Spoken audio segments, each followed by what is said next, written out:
Assalamualaikum warahmatullahi wabarakatuh. Al-Fakir Alwiya Segaf ya. Jangan lupa untuk semua share, subscribe dan juga like video-video yang ada di Syiar TV. Mudah-mudahan berkah untuk semua dan pastinya bermanfaat untuk semua. Amin amin ya rabbal alamin.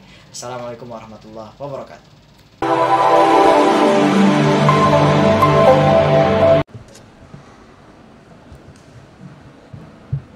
Assalamualaikum warahmatullahi wabarakatuh. Alhamdulillahilladzi farada 'alan nasi hajjul baiti man istata'a ilaihi sabila. Asyhadu an la ilaha illallah wahdahu la syarika lah. Al-Malikul A'la. Wa asyhadu anna Muhammadan 'abduhu wa rasuluh. Arsalahu Allahu bil huda. Allahumma salli wa sallim wa barik ala sayyidina Muhammadinil Mustafa wa ala alihi wa ashabihi wa man tabi'ahum bi ihsanin ila yaumil wafa. Amma ba'du, fa ya ibadallah, usikum wa nafsi bi taqwallah. Faqad faza man ittaqa wa khaba man tagha. Wa qala Allah ta'ala fi kitabihil karim wa huwa asdaqul qailin. A'udzu billahi minasy syaithanir rajim. Walillahi 'alan nasi hajjul baiti man istata'a ilaihi sabila. Wa man kafara fa innallaha ghaniyyun 'anil 'alamin. Bapak-bapak dan saudara-saudaraku kaum muslimin jamaah Jum'ah yang dirahmati Allah, puji serta syukur marilah bersama-sama kita panjatkan kehadirat Allah Subhanahu wa ta'ala, Zat yang maha kuasa, Zat yang maha kuat, Zat yang maha perkasa, yang telah memberikan nikmat yang begitu besar kepada kita semuanya. Di samping nikmat iman wal Islam, nikmat sehat, juga nikmat panjang umur, sehingga hari ini kita sudah berada di bulan ke-11 bulan Hijriah atau bulan Qamariyah, yakni bulan Dzulqa'dah, yang di dalamnya atau bulan Dzulqa'dah adalah bagian dari bulan-bulan haji. Salawat ma'assalam semoga Allah limpah curahkan ke pangkuan Nabi kita, Nabi besar Muhammad sallallahu alaihi wasallam. Semoga Allah limpahkan pula kepada keluarga beliau yang mulia, para sahabatnya, para tabi'in, para atba'ut tabi'in, para ulama'ul amilin, para salihin. Mudah-mudahan keberkahannya Allah limpahkan kepada kita dan juga generasi kita ila yaumil qiyamah. Amin. Allahumma amin. Hadirin saudaraku jamaah Jum'ah rahimakumullah. Dalam kesempatan khutbah yang mulia siang hari ini, khatib berwasiat kepada hadirin umumnya, kepada khatib khususnya, marilah bersama-sama kita senantiasa berupaya untuk meningkatkan ketakwaan kita kepada Allah Subhanahu wa ta'ala dengan menambah amal ibadah kita, memperbaiki yang belum baik, meningkatkan kualitas bagi yang merasa ibadahnya belum begitu baik secara kualitas, dan menjauhi semua yang dilarang oleh Allah Subhanahu wa ta'ala. Harapan kita tentu mudah-mudahan Allah berkenan memberikan kepada kita kehidupan yang istiqomah, dan kelak ketika wafat kembali ke hadirat Allah Subhanahu wa ta'ala bisa mendapatkan husnul khotimah. Amin Allahumma amin.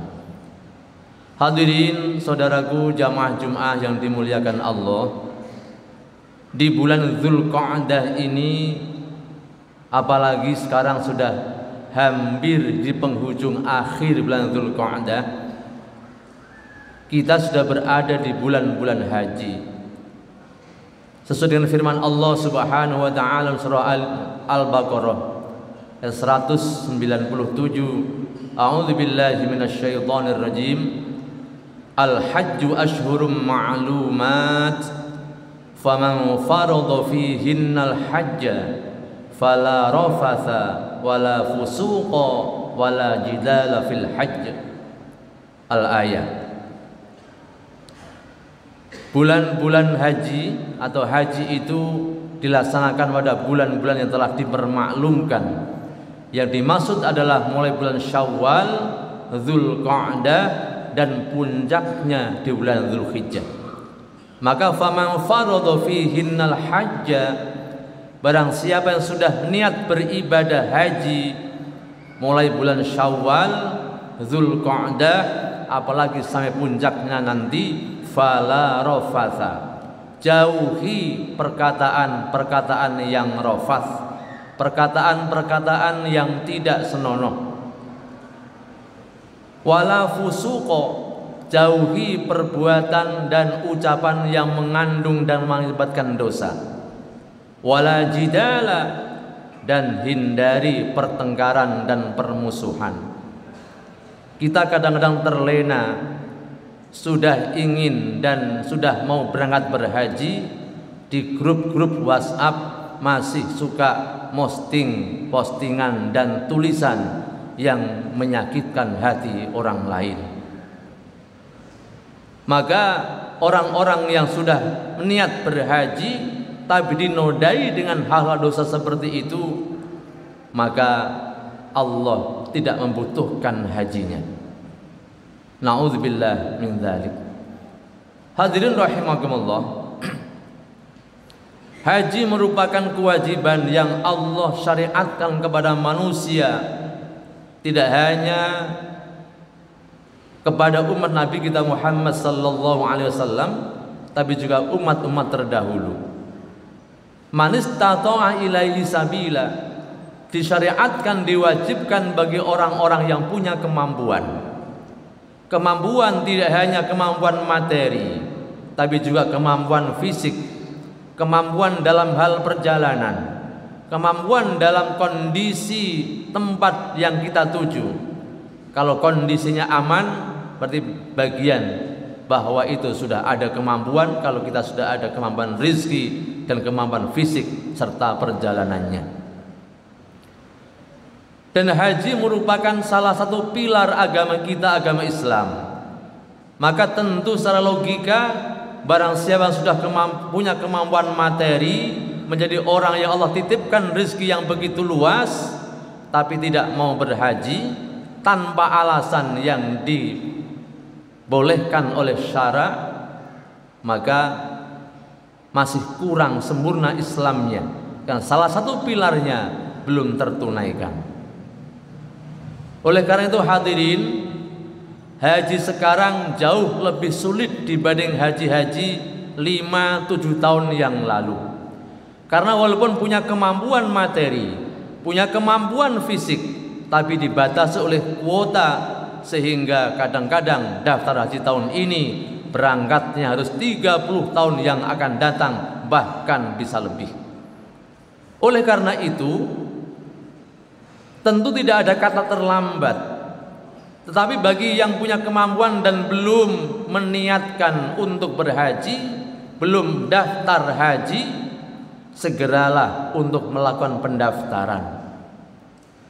Selebihnya kita serahkan kepada Allah Subhanahu wa taala. Tidak usah berpikir kalau saat ini umur saya sudah 40 tahun berdaftar haji, apakah mungkin nanti usia saya sampai 70 tahunan? Itu bukan urusan kita, itu urusan Allah Subhanahu wa ta'ala. Allah zat yang menyampaikan niat hambanya. Kita ingat ketika Nabi Allah Ibrahim alaihissalam mendapatkan perintah dari Allah Subhanahu wa ta'ala untuk memanggil manusia agar berbondong-bondong ke tanah Makkah. Apakah Nabi Ibrahim berpikir manusia yang mana ya Allah? Tidak ada manusia di sini. Tapi Nabi Ibrahim yakin bahwa Allah memerintahkan sesuatu, pasti Allah yang berkuasa untuk melakukan sesuatu itu. Maka seketika itu pula Nabiullah Ibrahim memanggil para manusia untuk datang ke negeri Mekah untuk menunaikan ibadah haji. Maka walaupun dalam waktu yang cukup lama, Allah kemudian menyampaikan panggilan Nabiullah Ibrahim itu kepada hati dan telinga manusia yang diberikan petunjuk, sehingga saat ini sekian puluh tahun yang lalu sudah dipenuhi Makkah Al-Mukarramah dengan hadirnya hamba-hamba Allah. Ini adalah wasilah dari Nabiullah Ibrahim alaihissalam yang melaksanakan perintah Allah tanpa harus berpikir terlebih dahulu.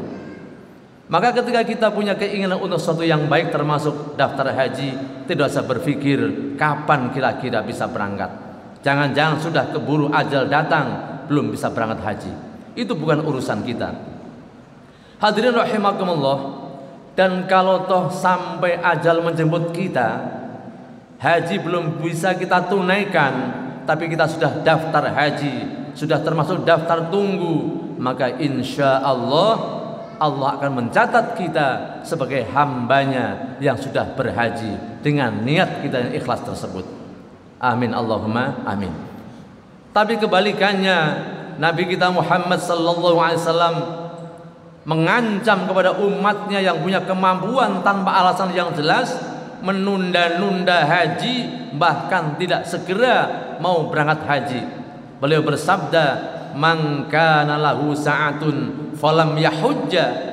Barang siapa yang sudah punya kemampuan secara materi dan kemampuan yang lainnya tapi tidak mau berhaji, falyamut insya'a yahudiyan wa insya'a nasraniyan. Kalau kondisi demikian, silahkan mati sekehendakmu, mau mati Yahudi atau mati dalam keadaan Nasrani. Artinya Nabi kita berlepas tangan dari orang tersebut.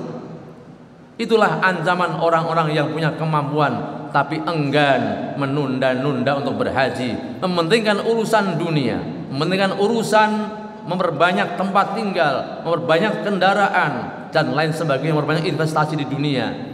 Maka ancamannya adalah Nabi kita berlepas tangan dari kita semua. Na'udzubillah, tsumma na'udzubillah.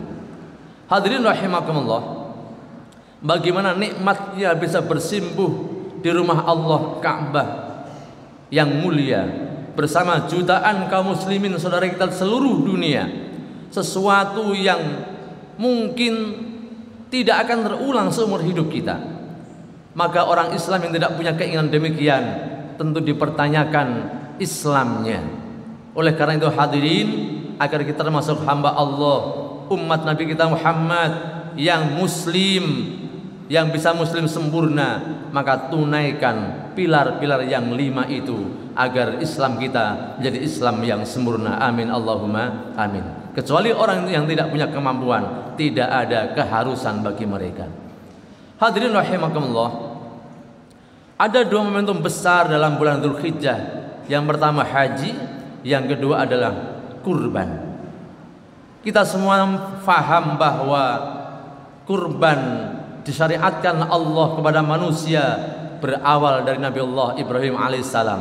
Bahkan dulu ketika Nabi Allah Adam alaihissalam punya 2 anak, Qabil dan Habil, sudah Allah perintahkan untuk berkurban. Yang satu karena ikhlas maka diterima, yang satu karena tidak ikhlas maka ditolak kurbannya. Maka di zaman Nabi kita Muhammad sallallahu alaihi wasallam, Allah Subhanahu wa taala sebenarnya menghendaki hamba-hambanya menjadi hamba yang dicintai oleh manusia dan dicintai oleh Allah Subhanahu wa taala. Dengan apa? Dengan berbagi dengan sesama manusia, mengeluarkan sebagian rezeki yang Allah berikan kepada kita. Maka Allah berfirman dalam surah Al-Kautsar, a'udzubillahi minasyaitonir rajim, inna a'tainakal kautsar. Kami telah memberikan nikmat kepadamu yang begitu banyak. Fasholli li rabbika, maka laksanakanlah salat atas nama Tuhanmu, wanhar, dan berkurbanlah. Hadirin rahimakumullah, ada 2 kesamaan dari ibadah haji dan kurban. Dua-duanya adalah ibadah yang bisa direncanakan, waktunya pun ditentukan. Bedanya yang satu terkendala oleh kuota, yang satu adalah perencanaan yang tidak terkendala oleh apapun, yakni ibadah kurban. Tentu kita sebagai hamba Allah yang sehat, bisa bekerja, bisa punya kemampuan berusaha, tidak pernah berkurban selama hidup kita. Tentu kita malu, kita ini orang yang sempurna. Coba kita lihat tayangan-tayangan di media massa. Banyak orang hidupnya jauh lebih miskin daripada kita. Sebagai seorang pemulung yang usianya masih sudah tua renta, tapi dia mampu menyuguhkan terbaik kepada Allah Subhanahu wa taala dengan berkurban hewan terbaik.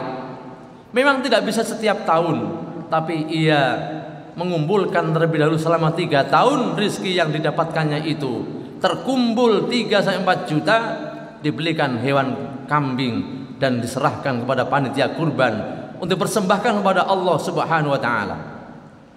Yang kondisinya miskin saja mau berkurban, kita yang punya kemampuan lebih justru enggan berkurban dan menunda-nunda kurban. Maka takutlah ancaman Nabi kita Muhammad sallallahu alaihi wasallam, kalau Nabi kita bersabda, "Man kana lahu sa'atun falam yudhi fala yaqrabanna musallana." Barang siapa yang diberikan oleh Allah keluasan rizki, tapi tidak mau berkurban ketika datang waktu berkurban, yakni bulan Dzulhijjah, fala yaqrabanna musallana, jangan pernah sekali-kali mendekati tempat sholatku, kata Nabi. Artinya Nabi pun berlepas tangan kepada umatnya yang demikian, umatnya yang pelit kepada Allah Subhanahu wa taala. Dengan keluarganya sering jalan-jalan keluar kota, sering jalan-jalan ke Bali dan pulau-pulau yang lainnya. Berapa juta budget yang diperlukan, tapi kepada Allah setahun sekali hanya 3-4 juta saja masih sangat berat. Maka tunggulah balasan dari Allah berupa siksanya, karena ini termasuk orang yang ingkar. Wala in kafartum inna adzabi lasyadid. Kalau kalian ingkar kepada nikmatku, ingatlah siksaku amatlah pedih. Hadirin rahimakumullah, masih ada kesempatan untuk kita merencanakan ibadah ini. Kalau tidak mampu tahun ini, tetapkan dalam hati kita, tahun depan saya harus bisa berkurban. Belum bisa 2 tahun kemudian, belum bisa juga 3 tahun kemudian. Upayakan maksimal menabung